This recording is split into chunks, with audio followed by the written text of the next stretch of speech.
खरदी अदुमा हौजिनख्रे चाकौबसो ममिंगतगी कौदुना सबजिनख्रे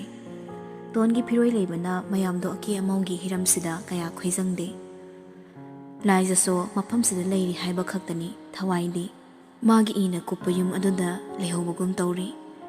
लाइजना मागी information पुंबा पाइरी खंगलबसो मेराबा लाइजदा Y अमत्ता हाइदे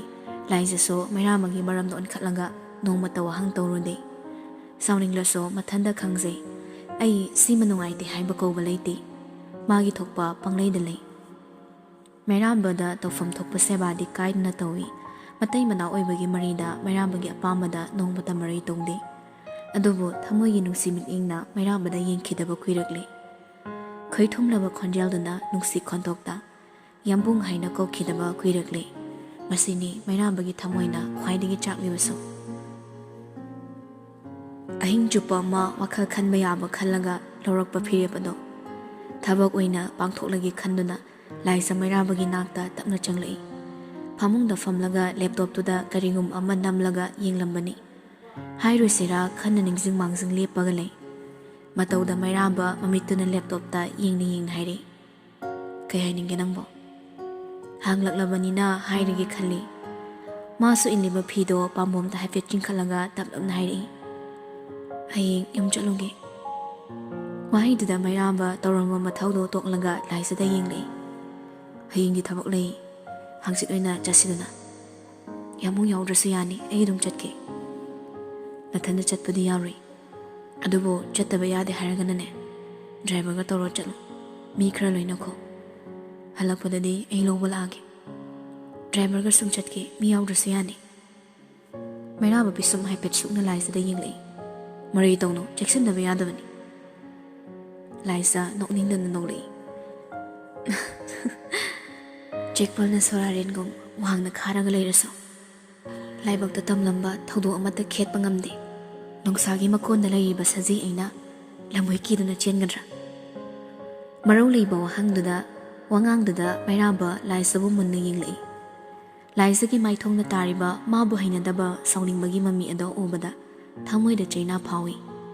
चिंबाल यौदबा लाइसगी महु पुबा वाखल अदो अदुकी मतिक वांखिबदुना माना नमथोबा ngamदबनी मदुबु हेक नमथुनबो नरोबदा मागी मतौना लाइसगी थमोय कायगदौरी थमोय कायबा पामदबना मा तुमिना खांगदुना लेबनी हौजे हौजे मक्सो लाइसबो हाइफेट इंगलमलगा लैपटॉपता मु ऑनसिनख्रे अदुगा लैपटॉपतुदा ममितो येंगना हाइरे नंगना चटकदबा मतमदुदा ड्राइवरदा हाइरो नंगना कैसु तौरोय खलदी मी याउद्रसनो वाहिदु हाइबा लोरकपदा लाइसा प्रबक थोखरे मेराबा लैपटॉपतगी ममाई लेथोरकलगा लाइसगी माइकेदे येंगलई मासु अपंगबा नत्ते होलिबा सोरगी खंजल ताबदा ओइदबा ngangle हाइबा इराय लाइना खंख्रबनी तौरंबा थबकतु तोकलगा मांगहा वाखल तौरंगले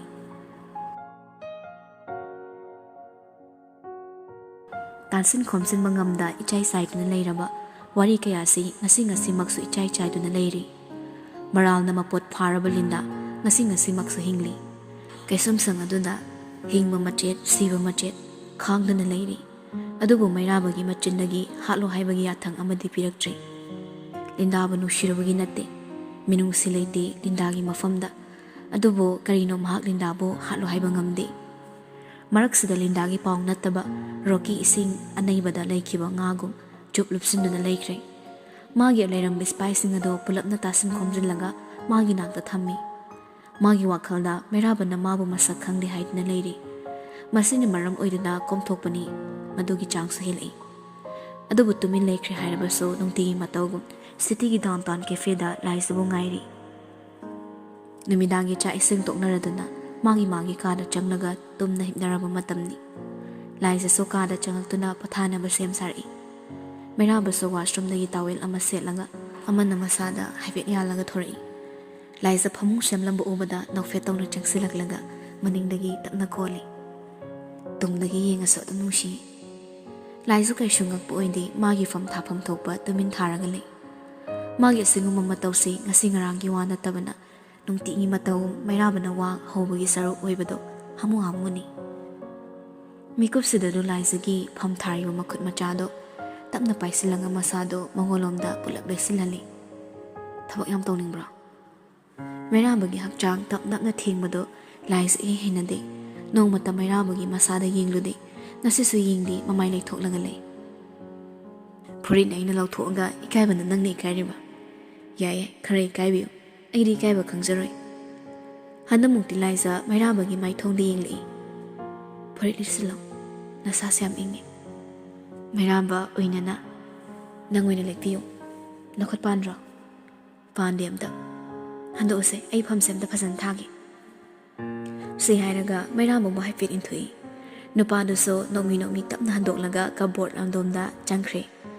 ngakta yaliba towel ado lauthoklaga t-shirt ama lauduna lisinge tawi adubu mingselda uriba magi saktamnuda thabak thakliba tattoo adu so mahik singna urai ngasi phawba leiminarakpada laisagi mamina tattoo se udre hangba yamo hangdi magi nupagi thabak thakpa tattoo bo karamna uroidagi haigani adubu laisa tasengna Mairambada yingdi nongmata yingsilode Mairambagi hakchangda Purit tulisilaga thorakpada laisadi phamungda kakhatuna hiptharamle masu tapna jangsilaktuna laisagi nakanna hiptharai mahusagu makoktu tapna lauraga magi pamomna mon khangdalli aduga makhut namana mabukta tapna koli nan makhaidi laisa kaisu haidabani adubu ngasidi mamittuna Mairambada yenglaga khaurai yambo yang na korokpani adubu yenglabasu Mairambadadi yamna magunle nokmi nungsina khumlai haungne nawma masangamde haido kamai torange masa khara sagatpani hidang charaga dum phakre haina layau yamna hongganmani lam hendana ne ice cream dubu medem balam chathoi adudadi masa dum sangataba o haidada laisa nawmagi lam henbadu ningsinglaga nokfe torai magi do maknok pana trabuso minoktuda ngaujakre laisa da kolibado hena chesilai adumai nokanama pumnu yotningai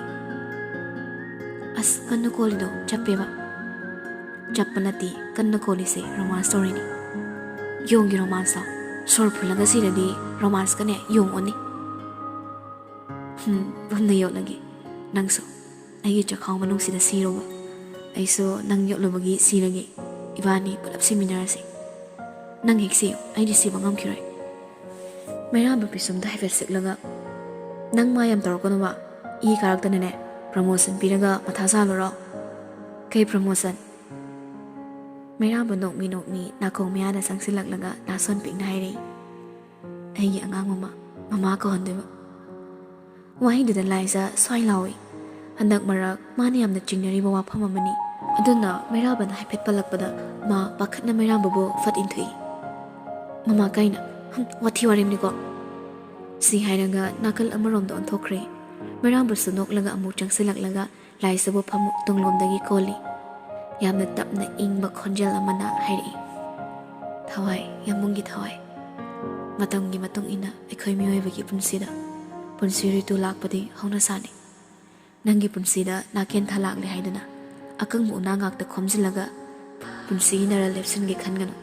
yening thama gi so mafam khradi khau nangna mafam pidraba yening thama gi kaitong fam leiroi naken thana kupsilaba thamoy amada yening tha o hello haibado ngamoi maram masinani naken tha kuina sagona duna lege khangano naken thama bo tapna thadok lagane yening thama gi khongda fam pi nangna ibu warobugi maram nangna saide aina su khangde adubo waroribagi horokfamdi mayek singna khangalo mayek singda wari amana warobagi matik chaba chapsaba phire amana lepki khangano mana ngangsabatani laisari karesh khumakte masad so lengdabaduda Mairamba chaptharak tongna laisada yingli adubu laisari sisina tomduna leiramli Mairamba nokmi changsilaklaga machin machaduda nungsina chupi aduga masado phasana mu hithakraga masu tumkhre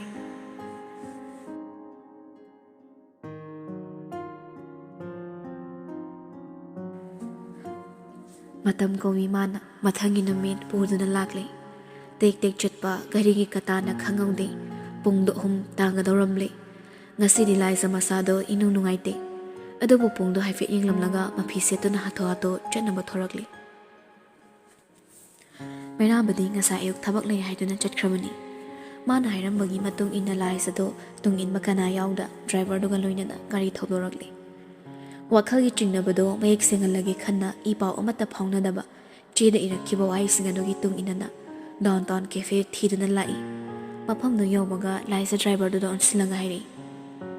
kaka aisida mimta unaramge kaka ngai biramo phani madam nupadun harau harau ya thorakpaduda ingangai adubu ma hena khanjindana cafe manungda purpop jangi mafamdo mi khra chi table singdo laptak thabana famliba singduna sariba wari du phawtade table ahang ma maleri dunda laisa purpop jangsilanga phami pairakliba bag do table da sat thamkhranga makhut ani na humai hummi masadu kaisuna tabada humang kanglei kadang gari da hafe yinglanga mamai da koile le dana yengi mahausa bum rokki so pung hum hek tabaga cafe da yoksilakle laisa phamlagi lerambo obada ingangai harau basapui gyan tada makhong da laisa gi nakta gangam thangna laklaga mamangda thariba chokri da satpham thai laisa so mi ma satpham jilakpada ingangai adu rokki oiramada hina ngakladuna dada mafam sida manadaba kuiri nungairi ko laisa sunoi nungairi hafet ka noglakpada roki taranga machatli mau oiranga hina phajaram boi khalli masadu so khara noi khalap ui maduna su hina pakchari furit amuba ngaksam khara kolak tongba khudang quarter oiba malili skin color da masan nan ba phani ama seli daga black color gi phi chamchamba black color na ferment embroidery tawba malil illi samlam dadi hanagum thadok namdre charop tongda samul takhatlaga punsil lamle roki ngi hakti laisa da mit phamong da yinglaga le tasingna ma laisa bu pamba so hengalakle mau era so kaibale ti haibagi meeting ama yingli man adum namun na yingbado laisa hinadadana phido haifet samjili roki su matawda gyan taraduna meeting du thaidoraklaga hangli namu kanaga lake na tondaro driver ga lakpani ado dada aisi mi ama ngaibani mana family bado famaning dabagi nakoina na hairakliba wado gyan tai adubu roki nokmi torai makhut ani do khuning na table da sauranga masadu laisa rom da haifet changsilei duga taplam nairi nang na ngaiba mi do aina harade kamdowa wahai du da laisa roki da ngak na yinglei roki ngak noklaga ngak fam toi adubu ngak kana laisa nang ngaiba mi do aini laisa hina ngak na roki bu yinglaga kaino haisiba roki tapna mani pasaktugi mapuduni aidi nang buhana dagi masakhangi adubu pasakto nang na try pithor oi khangmana thabapum na mama ek singanindana tapna khangana mo na mani ai bulana lawano laisa aina haiba pumna ma asengmani wahai singdu da laisa ngakpo phatre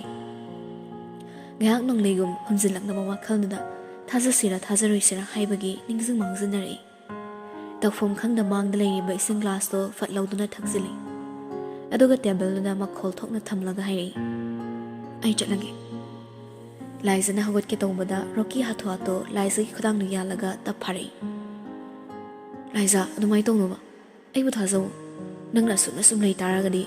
ai imagi roibu khudol do ifam da yobo ngam roi drana pakhale mera ba yam phattaba mi ni hauji nu shiba saraso nong mana traga nong madi pasaktu gidama nang bu swat pikini laisa ai bong da thajabiu si hairaga mapi ina chena laisa da yingi matawdo thajaroisira laisa gyan ngangna roki bu yingi adubu roki mamit makhutto takna lakthoklaga amung phamtharai somna ngasai dagi gari da famlaga nakong the airport hapchinduna makhoi ani wari taramba mairambado natona sor phat kam thoklaga nokning da nandoi mathak pumna mo hundok lamlaga laisa gi tung ilakpani ngasai laisa na makha da layinge layriba bag singda apikpa camera recorder amamam napsilhawmani laisle khangsadabana araiba bag ama paiduna lakpani adubu mairambadi plan mai pakre makhoina sanaba wari pumnaba mairabana tari laisana mukhanna phamtharakpaduda roki thamoina nokche magi wakhalda mairambagi garna mabo ikoi silamani haibagi asa tawrudi laisabo thajabana ma kibalaita ngasi songairi adubu mikupsigi oina ma toksanadaba yadradana takiba pirang marikto hanjin tai thoktuna longnam tawrai aina pisak piklingidagi thirakpo posakni imagi roibu khudoldo ai ifamda yohanbi oi laisa dada kapkano ꯗꯗꯥꯅ ꯑꯁꯦꯡꯕ ꯃꯄꯨ ꯑꯣꯏꯔꯝꯕ ꯄꯣꯠꯁꯛꯁꯦ ꯁꯣꯏꯗꯅ ꯐꯪꯒꯅꯤ ꯔꯣꯀꯤ ꯀꯞꯂꯝꯕꯗꯒꯤ ꯂꯥꯏꯖꯕꯨ ꯌꯦꯡꯂꯒ ꯃꯈꯨꯠ ꯂꯧꯗꯨꯅ ꯇꯞꯅ ꯄꯥꯏꯁꯤꯜꯂꯛꯏ ꯃꯇꯧꯗꯨꯗ ꯂꯥꯏꯖ ꯈꯪꯄ꯭ꯔꯦꯛ ꯈꯪꯅ ꯃꯈꯨꯠꯇꯨꯁꯨ ꯁꯠꯇꯣꯛꯀꯦ ꯇꯧꯏ ꯑꯗꯨꯕꯨ ꯔꯣꯀꯤꯅ ꯍꯦꯟꯅ ꯆꯦꯠꯅ ꯄꯥꯏꯁꯤꯜꯂꯒ ꯍꯥꯏꯔꯛꯏ ꯂꯥꯏꯖ ꯑꯩꯕꯨ ꯃꯤꯇꯣꯞ ꯑꯣꯏꯅ ꯈꯟꯒꯅꯨ ꯅꯪꯒꯤ ꯍꯦꯛ ꯄꯣꯛꯃꯤꯟꯅꯕ ꯅꯕꯨꯡꯅꯤꯅ ꯈꯜꯂꯨ ꯑꯩꯁꯨ ꯅꯪꯕꯨ ꯏꯆꯦꯜꯑꯣꯏꯅ ꯈꯜꯂꯤ ꯅꯕꯨꯡꯒꯤ ꯊꯋꯥꯏ ꯑꯣꯏꯔꯤꯕ ꯄꯣꯠꯁꯛꯇꯣ ꯑꯁꯨꯛ ꯀꯨꯏꯕ ꯃꯇꯝꯁꯦ ꯅꯪꯅ ꯌꯦꯡꯁꯤꯟꯕꯤꯗꯨꯅ ꯂꯥꯛꯄꯅꯤ ꯑꯩ ꯅꯪꯕꯨ ꯀꯔꯤ ꯋꯥꯍꯩꯅ ꯊꯥꯒꯠꯄ ꯐꯣꯡꯗꯣꯛꯀꯅꯤ ꯈꯪꯗꯦ ꯑꯗꯨꯕꯨ ꯑꯩ ꯄꯦꯜꯂꯦ ꯂꯥꯏꯖ ꯑꯩ ꯄꯦꯜꯂꯦ ꯁꯤ ꯍꯥꯏꯗꯨꯅ ꯅꯣꯟꯊꯔꯒ ꯑꯃꯨꯛ ꯀꯞꯁꯤꯟꯅꯈ꯭ꯔꯦ ꯔꯣꯀꯤꯒꯤ ꯃꯑꯣꯡ ꯈꯪꯕ ꯃꯩꯔꯥꯕꯗꯤ ꯈꯣꯏꯗꯧ ꯁꯥꯎꯒꯠꯈ꯭ꯔꯦ ꯀꯦꯐꯦꯗꯨ ꯒ꯭ꯂꯥꯁ ꯉꯥꯛꯇ ꯑꯣꯏꯕꯅ ꯂꯥꯏꯖꯒꯤ ꯃꯈꯨꯠ ꯄꯥꯏꯔꯤꯗꯨ ꯎꯏ ꯂꯥꯏꯖꯅ ꯇꯨꯃꯤꯟ ꯌꯦꯡꯗꯨꯅ ꯂꯩꯔꯤꯕꯗꯨ ꯎꯕꯗ ꯍꯦꯟꯅ ꯃꯄꯨꯡ ꯊꯤꯠꯂꯤ ꯈꯨꯠ ꯊꯥꯔꯨꯕ ꯌꯥꯕ ꯃꯐꯝꯁꯨ ꯅꯠꯇꯦ ꯂꯣꯏꯅꯅ ꯔꯣꯀꯤꯒꯤ ꯃꯅꯥꯛꯇ ꯐꯝꯂꯤꯕꯗꯣ ꯃꯥꯒꯤ ꯊꯋꯥꯏ ꯑꯣꯏꯕꯤ ꯂꯥꯏꯖꯅꯤ ꯂꯨꯝꯗꯨꯅ ꯂꯩꯔꯤꯕ ꯒꯥꯔꯗꯁꯤꯡ ꯑꯗꯨꯗꯤ ꯌꯦꯡꯅꯤꯡꯗꯕ ꯐꯤꯕꯝ ꯑꯃ ꯑꯣꯏꯔꯛꯄꯗꯨꯅ ꯔꯣꯀꯤꯕꯨ ꯍꯥꯠꯅꯕ ꯒꯟ ꯄꯣꯏꯟꯠꯁꯤꯡꯗꯣ ꯀꯦꯐꯦ ꯃꯅꯨꯡꯗꯨꯗ ꯑꯗꯨꯃꯛ ꯊꯝꯂꯤ ꯅꯥꯀꯣꯡꯗ ꯍꯥꯞꯂꯤꯕ ꯏꯌꯥꯔꯄꯣꯠ ꯑꯗꯨ ꯐꯠꯄ ꯂꯧꯊꯣꯛꯇꯨꯅ ꯂꯥꯛꯇꯅ ꯂꯪꯁꯤꯜꯂꯝꯂꯒ ꯃꯩꯔꯥꯕ ꯒꯥꯔꯤꯗꯒꯤ ꯀꯨꯝꯂꯒ ꯀꯦꯐꯦ ꯃꯅꯨꯡꯗ ꯄ꯭ꯔꯕꯛ ꯆꯪꯉꯛꯏ ꯃꯥꯅ ꯃꯅꯨꯡꯗ ꯂꯥꯛꯂꯤꯕꯗꯣ ꯃꯈꯣꯏ ꯑꯅꯤ ꯐꯝꯂꯤꯕꯗꯨꯗ ꯆꯨꯝꯗ꯭ꯔꯤꯡ ꯌꯦꯡꯂꯒꯅꯤ ꯑꯅꯤꯗꯨꯒꯤ ꯇꯦꯕꯜꯗꯨ ꯌꯧꯔꯗꯨꯅ ꯂꯥꯏꯖꯒꯤ ꯃꯅꯤꯡ ꯑꯣꯏꯔꯞ ꯆꯞ ꯂꯦꯞꯂꯒ ꯍꯥꯏꯔꯛꯏ ꯀꯩꯗꯧꯔꯤꯅꯣ ꯁꯤꯗ ꯈꯣꯟꯖꯦꯜꯗꯨꯗ ꯂꯥꯏꯖ ꯈꯪꯄ꯭ꯔꯦꯛ ꯈꯪꯅ ꯌꯦꯡꯂꯛꯏ ꯔꯣꯀꯤ ꯀꯞꯁꯤꯟꯅꯔꯝꯕꯗꯒꯤ ꯇꯞꯅ ꯌꯦꯡꯈꯠꯂꯛꯏ ꯃꯩꯔꯥꯕ ꯋꯥ ꯃꯈꯥ ꯇꯥꯗ ꯔꯣꯀꯤꯅ ꯄꯥꯏꯔꯤꯕ ꯂꯥꯏꯖꯒꯤ ꯈꯨꯠꯇꯨꯗ ꯌꯦꯡꯉꯤ ꯃꯤꯠꯌꯦꯡꯗꯨ ꯈꯪꯕꯅ ꯂꯥꯏꯖ ꯃꯈꯨꯠꯇꯨ ꯐꯠ ꯁꯠꯇꯣꯛꯏ ꯃꯩꯔꯥꯕꯗꯣ ꯅꯣꯛꯁꯤꯟꯅꯏ ꯑꯗꯨꯒ ꯂꯥꯏꯖꯗ ꯌꯦꯡꯂꯒ ꯍꯥꯏꯔꯛꯏ ꯊꯕꯛ ꯍꯜꯂꯛꯄꯅꯤ ꯅꯪ ꯃꯥꯟꯕ ꯃꯐꯝ ꯑꯃ ꯎꯕꯗ ꯆꯪꯉꯛꯄ ꯅꯪꯕꯨ ꯁꯤꯗ ꯆꯠꯅꯤꯁꯨ ꯐꯖꯅ ꯍꯥꯏꯔꯝꯕ ꯌꯥꯗ꯭ꯔꯣ ꯑꯩꯗꯤ ꯅꯪꯁꯦ ꯌꯨꯝꯂꯣꯝꯗ ꯂꯩꯕꯩ ꯈꯜꯂꯨꯔꯦ ꯂꯥꯏꯖ ꯂꯠꯂ ꯇꯧꯔꯒ ꯌꯨꯝꯂꯣꯝ ꯆꯠꯄꯅꯤ ꯗꯗꯥꯁꯦ ꯊꯦꯡꯅꯕꯗꯒꯤ ꯁꯤꯗ ꯉꯥꯏꯍꯥꯛ ꯁꯨꯝ ꯐꯝꯂꯝꯕ ꯋꯥꯍꯩꯗꯨꯗ ꯃꯩꯔꯥꯕ ꯔꯣꯀꯤꯗ ꯌꯦꯡꯂꯒ ꯅꯣꯛꯃꯤ ꯍꯥꯏꯔꯛꯏ ꯍꯥꯏ ꯑꯩ ꯂꯥꯏꯖꯒꯤ ꯍꯁꯕꯦꯟꯅꯤ ꯂꯥꯏꯖꯅ ꯃꯔꯝ ꯐꯖꯅ ꯍꯥꯏꯗꯕꯗꯨꯗ ꯏꯟꯇꯔꯞ ꯇꯧꯈ꯭ꯔꯦ ꯋꯥꯔꯧ ꯌꯥꯗꯦꯀꯣ ꯔꯣꯀꯤꯁꯨ ꯅꯣꯛꯇꯤ ꯌꯥꯗꯒꯨꯝ ꯅꯣꯛꯁꯤꯟꯅꯔꯛꯂꯒ ꯀꯩꯁꯨ ꯀꯥꯏꯗꯦꯗ ꯃꯩꯔꯥꯕ ꯂꯥꯏꯖꯗ ꯑꯃꯨꯛ ꯑꯣꯟꯁꯤꯜꯂꯛꯂꯒ ꯆꯠꯂꯁꯤꯔꯥ ꯅꯠꯇ꯭ꯔꯒ ꯋꯥꯔꯤ ꯂꯣꯏꯗ꯭ꯔꯗꯤ ꯑꯩ ꯁꯨꯝ ꯉꯥꯏꯔꯨꯔꯣ ꯌꯥꯔꯅꯤ ꯆꯠꯂꯁꯤ ꯂꯣꯏꯔꯦ ꯁꯤ ꯍꯥꯏꯔꯒ ꯐꯨꯛ ꯍꯧꯒꯠꯂꯒ ꯆꯠꯄ ꯍꯧꯏ ꯃꯁꯥꯗꯨ ꯄꯥꯈꯠꯄꯅ ꯔꯣꯀꯤꯅ ꯋꯥꯍꯩ ꯑꯃꯐꯥꯎ ꯍꯥꯏꯔꯝꯗ꯭ꯔꯦ ꯃꯩꯔꯥꯕꯁꯨ ꯂꯥꯏꯖꯗ ꯍꯥꯏꯐꯦꯠ ꯌꯦꯡꯂꯝꯂꯒ ꯇꯨꯡ ꯏꯜꯂꯛꯂꯤ ꯑꯅꯤꯗꯨꯅ ꯊꯣꯔꯛꯄꯗ ꯒꯥꯔꯤꯁꯨ ꯈꯥꯝꯗꯨꯅ ꯂꯩꯔꯝꯂꯤ ꯋꯥ ꯉꯥꯡꯅꯗ ꯃꯅꯤꯡꯒꯤ ꯁꯤꯠꯇꯨꯗ ꯁꯠ ꯀꯥꯈꯠꯅꯩ ꯅꯍꯥꯟꯈꯩꯗꯤ ꯂꯥꯏꯖꯒꯤ ꯃꯈꯨꯠ ꯄꯥꯏꯕꯅꯤ ꯈꯪꯗꯦ ꯃꯁꯝ ꯄꯥꯏꯕꯅꯤ ꯈꯪꯗꯦ ꯂꯥꯏꯖꯕ ꯑꯗꯨꯝ ꯂꯛꯅꯕꯅꯤ ꯑꯗꯨꯕꯨ ꯉꯁꯤꯗꯤ ꯃꯩꯔꯥꯕ ꯍꯟꯅꯐꯥꯎ ꯌꯦꯡꯗꯦ ꯃꯥꯒꯤ ꯇꯣꯡꯐꯝ ꯊꯣꯛꯄ ꯇꯨꯃꯤꯟ ꯇꯣꯡꯂꯒ ꯐꯝꯂꯤ ꯂꯥꯏꯖꯁꯨ ꯃꯩꯔꯥꯕ ꯁꯥꯎꯔꯦ ꯈꯪꯕꯅ ꯋꯥ ꯉꯥꯡꯗꯦ ꯃꯥꯕꯨ ꯂꯥꯟꯅ ꯎꯔꯕ꯭ꯔꯥ ꯈꯟꯗꯨꯅ ꯃꯤꯄꯥꯏꯕ ꯄꯣꯛꯂꯛꯏ ꯃꯩꯔꯥꯕꯅ ꯃꯥꯕꯨ ꯃꯤꯅꯝꯕꯤ ꯍꯥꯏꯕꯒꯤ ꯑꯁꯥꯎꯕꯗꯣ ꯅꯥꯀꯟꯗ ꯊꯝꯈ꯭ꯔꯒ ꯃꯄꯨꯔꯣꯏꯕꯕꯨ ꯑꯗꯨꯛꯀꯤ ꯃꯇꯤꯛ ꯅꯨꯡꯁꯤ ꯊꯃꯣꯏ ꯁꯦꯡꯅ ꯅꯨꯡꯁꯤꯔꯨꯕꯅꯅꯤ ꯉꯁꯤ ꯃꯩꯔꯥꯕꯅ ꯍꯥꯏꯕ ꯈꯨꯗꯤꯡ ꯃꯥꯗ ꯌꯥꯗꯨꯅ ꯂꯥꯛꯂꯤꯕ ꯑꯗꯨꯕꯨ ꯉꯁꯤꯒꯤ ꯃꯇꯧꯁꯤꯅ ꯃꯩꯔꯥꯕꯒꯤ ꯊꯃꯣꯏꯅ ꯃꯥꯕꯨ ꯆꯤꯡꯅꯕꯒꯤ ꯃꯃꯤ ꯑꯃ ꯆꯤꯡꯈ꯭ꯔꯕ꯭ꯔꯥ ꯈꯟꯅ ꯄꯥꯈꯠꯄ ꯐꯥꯎꯔꯛꯏ ꯐꯝꯂꯤꯕꯗꯣ ꯂꯩꯇꯥꯗ꯭ꯔꯦ ꯃꯃꯤꯠꯇꯨꯅ ꯃꯩꯔꯥꯕꯕꯨ ꯐꯂꯞꯁꯨ ꯌꯦꯡꯂꯤ ꯑꯗꯨꯕꯨ ꯃꯩꯔꯥꯕꯗꯤ ꯍꯟꯅ ꯌꯦꯡꯉꯛꯇ꯭ꯔꯦ ꯑꯁꯨꯝꯅ ꯉꯥꯏꯍꯥꯛꯀꯤ ꯃꯇꯨꯡ ꯑꯥꯔ.ꯀꯦ. ꯍꯥꯎꯁꯀꯤ ꯒꯦꯠ ꯌꯧꯁꯤꯜꯂꯛꯂꯤ ꯑꯇꯩ ꯒꯥꯔꯤꯁꯤꯡꯗꯨ ꯂꯩꯍꯧꯔꯒ ꯃꯈꯣꯏꯒꯤ ꯒꯥꯔꯤꯗꯣ ꯃꯦꯟ ꯑꯦꯟꯇ꯭ꯔꯥꯟꯁ ꯇꯝꯅ ꯊꯧꯖꯤꯜꯂꯛꯇꯨꯅ ꯈꯥꯝꯃꯤ ꯃꯤꯀꯨꯞꯁꯤꯗ ꯐꯥꯎ ꯃꯩꯔꯥꯕ ꯂꯥꯏꯖꯕꯨ ꯍꯟꯅ ꯌꯦꯡꯂꯝꯗ ꯒꯥꯔꯤꯗꯒꯤ ꯐꯠ ꯀꯨꯝꯊꯔꯛꯂꯒ ꯒꯝ ꯆꯠꯈ꯭ꯔꯦ ꯂꯥꯏꯖꯁꯨ ꯀꯨꯝꯊꯔꯛꯇꯨꯅ ꯃꯩꯔꯥꯕꯒꯤ ꯇꯨꯡ ꯏꯜꯂꯛꯏ ꯃꯥ ꯋꯥ ꯉꯥꯡꯅꯤꯡꯂꯦ ꯃꯩꯔꯥꯕꯒ ꯋꯥꯔꯤ ꯁꯥꯟꯅꯅꯤꯡꯂꯦ ꯑꯗꯨꯕꯨ ꯅꯨꯄꯥꯗꯨꯗꯤ ꯈꯣꯡꯊꯥꯡ ꯂꯥꯎꯅ ꯊꯥꯡꯗꯨꯅ ꯆꯠꯈ꯭ꯔꯦ ꯃꯥꯁꯨ ꯀꯥ ꯌꯧꯕꯒ ꯃꯩꯔꯥꯕꯒ ꯋꯥꯔꯤ ꯁꯥꯒꯦ ꯈꯟꯕꯗꯣ ꯉꯥꯏꯉꯝꯂꯛꯇ꯭ꯔꯗꯨꯅ ꯃꯈꯣꯡꯗꯣ ꯍꯥꯊꯨ ꯊꯥꯡꯂꯒ ꯃꯩꯔꯥꯕꯒꯤ ꯇꯨꯡ ꯏꯟꯅꯔꯛꯏ ꯑꯗꯨꯕꯨ ꯁ꯭ꯇꯦꯌꯔ ꯀꯦꯁꯇ ꯍꯦꯛ ꯀꯥꯒꯦ ꯇꯧꯕꯒ ꯃꯀꯣꯛꯇꯣ ꯈꯪꯉꯧ ꯉꯧꯔꯛꯂꯤ ꯃꯁꯥꯗꯨ ꯊꯨꯛ ꯂꯥꯎꯔꯛꯇꯨꯅ ꯑꯣꯅꯤꯡꯒꯨꯝꯁꯨ ꯇꯧꯏ ꯁ꯭ꯇꯦꯌꯔ ꯀꯦꯁꯀꯤ ꯁ꯭ꯇꯦꯞ ꯑꯃꯐꯥꯎ ꯀꯥꯕ ꯉꯝꯗ ꯂꯥꯏꯖ ꯃꯀꯣꯛꯇꯣ ꯆꯦꯠꯅ ꯄꯥꯏꯁꯤꯜꯂꯤ ꯃꯃꯤꯠ ꯃꯁꯦꯡ ꯃꯔꯥꯡ ꯇꯧꯔꯛꯏ ꯃꯥꯡ ꯊꯥꯗꯨꯅ ꯀꯥꯈꯠꯈꯤꯕ ꯃꯩꯔꯥꯕꯕꯨ ꯀꯧꯒꯦ ꯍꯥꯏꯗꯨꯅ ꯌꯦꯡꯂꯛꯄꯗ ꯒ꯭ꯌꯥꯟ ꯃꯥꯡꯅ ꯂꯩꯃꯥꯏꯗ ꯍꯥꯏꯊꯈ꯭ꯔꯦ ꯁ꯭ꯇꯦꯌꯔ ꯀꯦꯁ ꯑꯔꯣꯏꯕ ꯌꯧꯔꯕ ꯃꯩꯔꯥꯕꯁꯨ ꯈꯣꯟꯖꯦꯜ ꯑꯃ ꯇꯥꯈꯤꯕꯗꯨꯅ ꯌꯦꯡꯂꯛꯄꯅꯤ ꯑꯗꯨꯕꯨ ꯂꯥꯏꯖꯅ ꯂꯩꯃꯥꯏꯗ ꯇꯥꯗꯨꯅ ꯂꯩꯔꯤꯕꯗꯨ ꯎꯕꯗ ꯈꯣꯟꯖꯦꯜ ꯍꯧꯅ ꯀꯧꯔꯛꯏ ꯂꯥꯏꯖ ꯃꯥꯅ ꯂꯥꯎꯕꯗꯨꯗ ꯃꯌꯥꯝꯗꯨ ꯂꯣꯏꯅ ꯌꯦꯡꯅꯔꯛꯂꯤ ꯁ꯭ꯇꯦꯌꯔ ꯀꯦꯁꯁꯤꯡꯗꯣ ꯌꯥꯝꯅ ꯊꯨꯅ ꯀꯨꯝꯊꯔꯛꯂꯒ ꯃꯩꯔꯥꯕ ꯂꯥꯏꯖꯒꯤ ꯅꯥꯛꯇ ꯆꯦꯟꯁꯤꯜꯂꯛꯏ ꯑꯗꯨꯒ ꯌꯥꯝ ꯊꯨꯅ ꯀꯣꯟꯈꯠꯂꯤ ꯂꯥꯏꯖ ꯅꯪ ꯀꯩꯗꯧꯔꯒꯦꯕ ꯁꯤ ꯃꯤꯠ ꯄꯥꯡꯉꯣ ꯑꯩꯅ ꯀꯧꯔꯤꯁꯤ ꯇꯥꯕ꯭ꯔꯕ ꯊꯤꯟꯊꯅ ꯂꯥꯏꯖꯕꯨ ꯇꯥꯞꯄꯝꯈꯠꯂꯤ ꯑꯗꯨꯒ ꯋꯥꯡꯂꯕ ꯁ꯭ꯇꯦꯌꯔ ꯀꯦꯁꯇꯨꯗ ꯌꯥꯝ ꯊꯨꯅ ꯀꯥꯈꯠꯈ꯭ꯔꯦ ꯈꯣꯡꯊꯥꯡꯗꯨꯒ ꯂꯣꯏꯅꯅ ꯑꯃꯨꯛꯇꯪ ꯍꯧꯅ ꯂꯥꯎꯔꯝꯃꯤ ꯗꯣꯛꯇꯔ ꯀꯧ ꯍꯥꯏꯗꯨꯅ ꯌꯦꯡꯅꯔꯝꯕ ꯃꯌꯥꯝꯗꯣ ꯀꯥꯏꯗꯨꯅ ꯃꯥꯏꯀꯩ ꯈꯪꯅ ꯗꯣꯛꯇꯔ ꯂꯩꯔꯤꯕ ꯔꯨꯝ ꯑꯗꯣꯝꯗ ꯆꯦꯟꯁꯤꯟꯈ꯭ꯔꯦ ꯍꯥꯎꯁ ꯃꯅꯨꯡꯗ ꯗꯣꯛꯇꯔꯁꯨ ꯂꯩꯕꯅ ꯈꯨꯗꯛꯇ ꯂꯥꯏꯖꯒꯤ ꯃꯅꯥꯛ ꯌꯧꯁꯤꯜꯂꯛꯂꯤ ꯄꯥꯎꯗꯨ ꯇꯥꯕꯗ ꯂꯤꯑꯣ ꯔꯣꯕꯥꯔꯠ ꯚꯣꯏ ꯂꯣꯏꯅ ꯃꯩꯔꯥꯕꯒꯤ ꯀꯥꯗ ꯆꯠꯁꯤꯟꯅꯔꯛꯏ Hek luhongkhibadagi Mairambagi kada changkhidraba Birjasu laisa wanthare tabada pakhatna lai. Mairambadi masado pakhatna laisada amuk yeng doctor dogi maithongda amuk yeng tawraga lai. Laisada-gi halaktri doctor na kupna yenglaba matung maithongna nokmi tawraga mangagi saktam ama pirai. Matauda pakhatna doctor gi maithong yenglibasingdo karino haigum amana amada yengnarai. Doctor daso tapna hawgalaklaga Mairambada nokmi yenglaga hairai. Congratulations sir. Madam se mama oigadore. Wahayduda Mairambado khangpre khangi. Makeup nakan leiba sing aduda yenglai. Birjasu hoi mai heramda nokmi kadagi thokre tuminna. Nupa ahomdudi mamit kalak thoklaga Mairambada munni yengli. Matauda kaino haibamu Mairabasu manga ilai. Ahomdu makoktu uru hairaga kaisunati haibamu ingitari. Mayamdugi mamangda Mairabasu haibedi kairi potni. Adubo doctor do onsilaklaga gyani kram kalakne. Yak liraga tumla anida. Kaisu thoidok palaiti. Pregnancy da lawgadaba care do ai muna taksagi. Madam na makeup thoraklaga punna wari sabane hena nungarani. Hoi adumai torse. Adudi sir ayamu. Mairabasu makok tapna nomi. Doctor do thindo poina humdu sa thokre. Hazikta na Mairaba sort tapna hondurai. Aduga ningai da tumliba laisada yenglaga phamung nakanna phamtharagle. Nokmi nungsimi magi mabu yenglaga tapna changsilaktuna maraibakta nushina chupi. Aduga amuk tapna thoraklaga laisagi makhutta lawraga chena paisili. Makhut namana laisagi maithongna tariba sai maru kharado tapna haigat piraga nushina yenglaga nason pikna hairi. Kana laitre khalawa ai pursi sida asini nangna laktuna thawai kaya khodol tanbiraba. Aigi punsi lambi mapung phan gadore. Yamungi laisa nang aibu miraye khakhan ganuko. Nang yaudana ai miko umma phohing magamloi. Ngasidi ai yamna harawi. Aigi harawasina mahi oina chaklaklaba. Sangsar pumnamakse tumna chaklasu loiba nairoida. Punsi chupagi idakta lengnan leibiyoko. Aigi ichagi mama picture. Mamiti ira chena nokmi laisagi makhut machado thangatlaga nushina chupi.